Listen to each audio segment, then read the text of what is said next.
ایک نمازی صحابی اور طلاق شدہ عورت کا واقعہ۔ السلام علیکم دوستو، نماز میں دل نہ لگنا اور نماز کو پوری توجہ سے نہ پڑھنا، یہ بات تو آج کے دور میں عام ہے، لیکن ایسا ہی ایک قصہ ایک صحابی کا تھا جو آج ہم آپ کو بتانے جا رہے ہیں۔ اگر یہ واقعہ آپ کو پسند آئے تو پلیز میرے چینل کو سبسکرائب ضرور کریں۔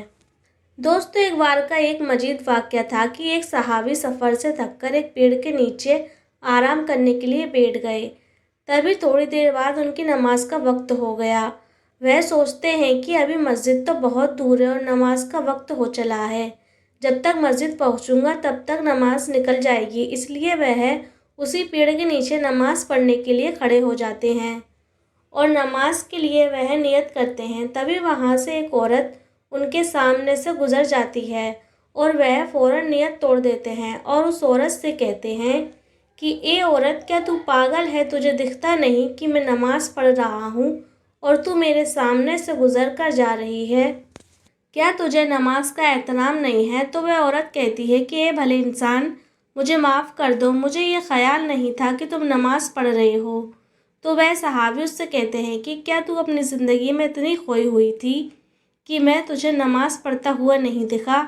تو وہ عورت کہتی ہے کہ اے بھلے انسان، آپ مجھے معاف کر دیں، مجھ سے غلطی ہو گئی، اور وہ وہاں سے جانے لگتی ہے۔ تبھی وہ ٹھہر کر کہتی ہے کہ اے بھلے انسان، میں ایک طلاق شدہ عورت ہوں اور اپنے غم میں اتنی کھوئی ہوئی تھی کہ مجھے یہ نہیں دکھا کہ آپ نماز پڑھ رہے ہیں، لیکن آپ کا ایمان اتنا کچا ہے، آپ نماز پڑھ رہے تھے اور پھر بھی آپ کو پتہ چل گیا کہ میں آپ کے سامنے سے گزری ہوں۔ کیا آپ کا نماز میں دھیان نہیں تھا؟ تو وہ صحابی اس عورت کی بات سے بہت حیران ہوتے ہیں اور اس عورت سے کہتے ہیں کہ اے بھلی عورت، تو بھی مجھے معاف کر دینا، شاید میرا نماز میں پورا دھیان نہیں تھا، اس لیے میرا دھیان تیری طرف چلا گیا۔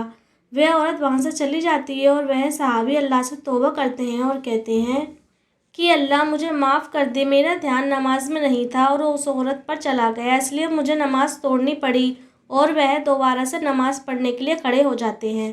دوستو، یہ تو صرف ایک صحابی کا واقعہ تھا، لیکن ہماری آج کی جنریشن میں کتنے ہی لوگ ایسے ہیں جو نماز پڑھنے کے لیے کھڑے تو ہوتے ہیں، لیکن ان کا دل اور دماغ زمینی کاموں میں لگا رہتا ہے اور وہ پورے دھیان سے نماز نہیں پڑھ پاتے۔ وہ یہ نہیں سوچتے کہ وہ جس ذات کے سامنے کھڑے ہونے جا رہے ہیں اس کے قبضے میں ہی سب کچھ ہے۔ اکثر دیکھا جاتا ہے کہ کئی لوگ نماز پڑھنے کھڑے تو ہوتے ہیں، لیکن ان کا دھیان کاروبار میں یا پریوار کی پریشانیوں میں لگا رہتا ہے۔ دوستو، ہمیں پورے دھیان سے نماز پڑھنا چاہیے۔ ہم جب بھی نماز پڑھنے کے لیے کھڑے ہوتے ہیں تو شیطان ہمیں بہکانے کے لیے آ جاتا ہے، اس لیے ہمیں شیطان کو کامیاب نہیں ہونے دینا چاہیے اور اپنے پورے دھیان سے نماز مکمل کرنی چاہیے۔ امید ہے دوستو کہ آپ لوگوں کو یہ چھوٹا سا واقعہ پسند آیا ہوگا۔ اگر پسند آیا ہو تو پلیز میرے چینل کو لائک، شیئر، سبسکرائب ضرور کریں اور اچھے سے اچھے کمنٹ کر کے بتائیں کہ آپ لوگوں کو یہ ویڈیو کیسی لگی۔ السلام علیکم دوستو۔